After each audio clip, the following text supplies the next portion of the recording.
कुछ दिन पहले अंडर 19 पाकिस्तान क्रिकेट टीम जो कि वर्ल्ड कप 2024 के लिए सिलेक्ट की गई, तो उसके बाद इनके लिए एक कोच सेलेक्ट करना था। एक लड़का जो 2012 में इंडिया में जाके इंडिया को मात देता है, विराट कोहली को कहकर आउट करता है। एक बार नहीं, दो बार नहीं, बल्कि तीनों मैचों में लगातार आउट किया।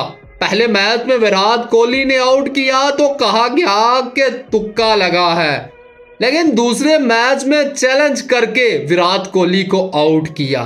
2017 की चैंपियन ट्रॉफी भी खेला, लेकिन जब मोहम्मद आमिर की टीम में वापसी हुई तो जुनैद खान पाकिस्तान क्रिकेट टीम खेलने के लिए जद्दोजहद करता रहा। इवन के पीएसएल में भी लगातार परफॉर्मेंस दिखाता रहा, लेकिन उसको लगातार ही इग्नोर किया गया। वर्ल्ड